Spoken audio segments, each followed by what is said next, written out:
aming pinananaligang tagapagligtas ng tanan. Panginoon, kami bigyan ng tubig na bumubuhay upang kami di mauhaw. Pupuri kami sa'yo, Panginoong Hesus-Kristo.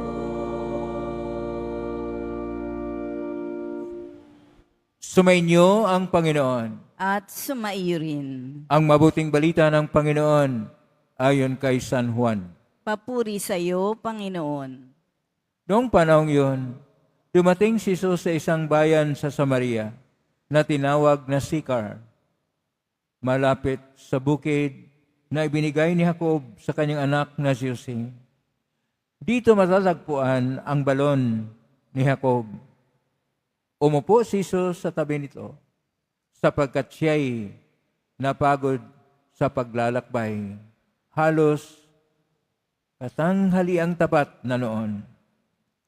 May isang Samaritanang dumating upang umigib. Sinabi ni Jesus sa kanya, "Maaari bang makiinom?" Wala noon ang kanyang mga alagad sapagkat bumili ng pagkain sa bayan. Sinabi sa kanya ng Samaritana, "Kayo'y Hudyo at Samaritana ako. Bakit kayo humingi sa akin ng inumin?" Sapagkat hindi nakikitungo ang mga Hudyo sa mga Samaritano. Sumagot si Jesus, "Kung alam lamang ninyo kung ano ang ipinagkakaloob ng Diyos at kung sino itong humihingi sa inyo ng inumin, marahil ay kayo ang hihingi sa Kanya at kayo na may bibigyan niya ng tubig na nagbibigay buhay." "Ginoo," wika ng babae, "malalim ang balong ito at wala man lamang kayong panalok. Saan kayo kukuha ng tubig na nagbibigay buhay? Higit pa ba kayo kaysa aming ninunong si Jacob na nagbigay sa amin ng balong ito? Uminom siya ito, pati ang kanyang mga anak at ang kanyang mga hayop." Sumagot si Jesus, "Ang uminom ng tubig na ito ay muling mauuhaw. Ngunit ang uminom ng tubig na ibibigay ko ay hindi na muling mauuhaw. Ito ay magiging isang bukal sa loob niya, babalong at magbibigay sa kanya ng buhay na walang hanggan." Sinabi ng babae, "Ginoo, kung gayon po'y bigyan ninyo ako ng tubig na sinasabi ninyo, nang hindi na ako mauhaw ni pumarito pa upang sumalok. Ginoo, sa wari ko'y propita kayo. Dito sa bundok na ito, sumamba sa Diyos ang aming mga magulang. Ngunit sinasabi ninyong mga Hudyo na sa Jerusalem lamang dapat sambahin ang Diyos." Tinugon siya ni Jesus, "Maniwala ka sa akin, ginang. Dumarating na ang panahon na sasambahin ninyo ang Ama, hindi lamang sa bundok na ito o sa Jerusalem. Hindi ninyo nakikilala ang inyong sinasamba, ngunit nakikilala namin ang aming sinasamba, sapagkat ang kaligtasan ay galing sa mga Hudyo. Ngunit dumarating na ang panahon, ngayon na nga, na ang mga tunay na sumasamba sa Ama ay sumasamba sa Kanya sa Espiritu at sa katotohanan. Sapagkat ito ang hinahanap ng Ama sa mga sumasamba sa Kanya. Ang Diyos ay Espiritu, kaya dapat siyang sambahin sa Espiritu at sa katotohanan. Sinabi ng babae, nalaman ko pong paririto ang Mesiyas, ang tinatawag na Kristo. Pagparito niya, siya ang magpapahayag sa atin ng lahat ng bagay. Akong nagsasalita sa iyo ang tinutukoy mo, sabi ni Jesus. Kaya't paglapit ng mga Samaritano kay Jesus, hiniling nila na tumigil muna siya roon at nanatili siya roon ng 2 araw. At marami pang sumasampalataya nang mapakinggan siya. Sinabi nila sa babae, nananampalataya kami ngayon hindi dahil sa sinabi mo, kundi dahil sa narinig namin sa Kanya. Nakilala namin siya nga ang tagapagligtas ng sanlibutan. Ang mabuting balita ng Panginoon. Pinupuri ka namin, Panginoong Hesukristo. Magsiupo muna ang lahat. Isang mapagpalang araw po sa inyong lahat. Purihin po natin ang ating Poong Hesus Nazareno. Ngayon ay linggo o pangatlong linggo ng Kwaresma o 4 na araw na paghanda para sa Pasko ng pagkabuhay muli ng Panginoon. At atin pong napakinggan ngayon ang tungkol sa sinasabi ng ating Panginoon na siya ang tubig na nagbibigay buhay. Alamin po natin ito sa orihinal na pagkasabi. Kapag tingnan po natin ang bersyon ng Koinoko na Grigo sa ating Ebanghelyo ni San Juan, ay atin pong mapakinggan at makita doon ang salitang na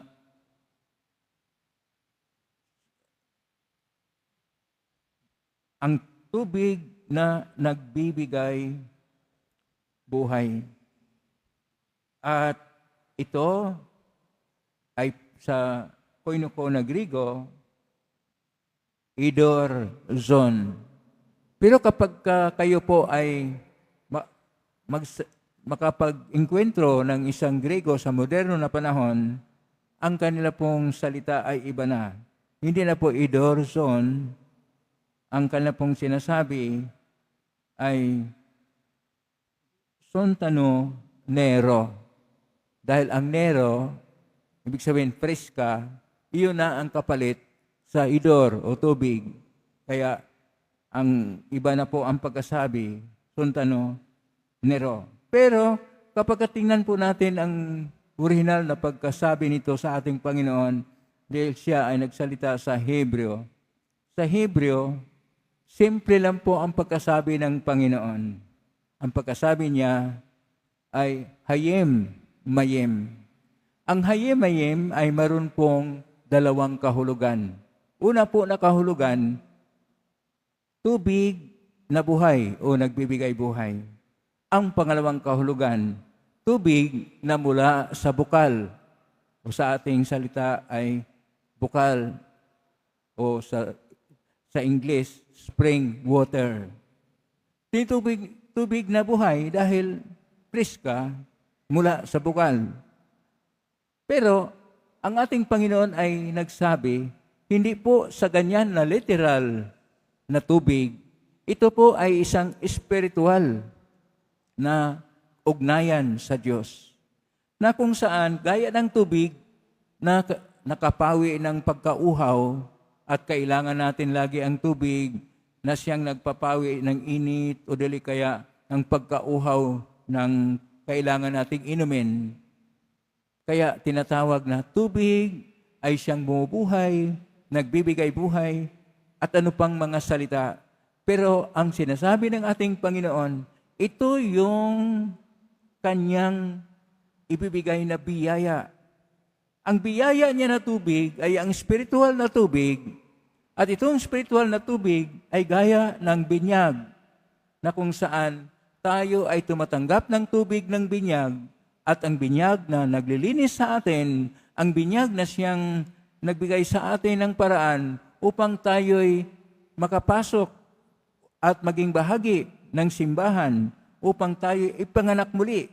Ito yung tubig na bibigyan tayo ng kaligtasan. Tubig na kung saan ang ating Panginoon na siya yung bininyagan ni Juan Bautista ay siya nang nagbigay ng tubig na walang hanggan, tubig na nagbibigay buhay, tubig na buhay, na itong Samaritana ay sinasabi na gusto niya, pero kailangan siyang magbago. Sapagkat kapag tingnan po natin itong Ebanghelyo na mahaba po ng konti, napakahaba po, ang itong Samaritana ay may maraming asawa at kung sino-sinong mga katipan niya sa buhay. Kailangan niyang magbago. Upang magbago siya, maging malinis siya, tanggapin niya ang tubig na naglilinis, ang espiritual na tubig na hindi lang nagpapawi ng pagkauhaw, tubig na nagbibigay ng bagong buhay sa kanya upang siya'y mamuhay na matuwid. At gaya rin sa atin, ang sa buhay natin kung minsan maturing din na para tayong nabubuhay na makasalanang buhay dahil siguro mas malaking panahon ang ating iminibigay sa mga material na bagay. At malaking panahon po dahil kung minsan doon lang tayo nakatutok lagi sa ating mga cellphone o dili kaya sa telebisyon at hindi na doon sa ating pagpanalangin at pagninilay sa Diyos. Kaya kailangan natin ang magbago upang ang ating koneksyon sa Diyos ay mapalalim. Pag mapalalim ito, para tayong nakainom ng tubig na siyang nagpapawi ng ating pagkauhaw sa Diyos, ng ating pangangailangan sa Kanya, ng malaliman na relasyon ng pag-ibig sa Diyos, ng isang malaliman na koneksyon sa Diyos na tayo ay magkaroon ng tunay na pagbabago at ito po yung ibibigay ng ating Panginoon. Kaya pagkatingnan po natin, nung ang babae nagtanong, bakit kayo magsimba ng mga Hudyo sa Jerusalem, kami dito sa bundok? Ang sabi ng ating Panginoon sa versikulo 23, kapitulo 4, sa ating Ebanghelyo ngayon, sinabi niya, dumarating na ang panahon na magsamba sa Diyos.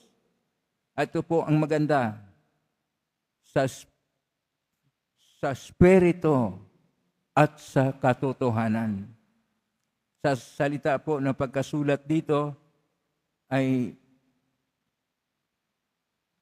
pneumati ki alitya. Pneumati ki alitya, masalin po yan sa ating salita na sa Espiritu ng Diyos at sa katotohanan.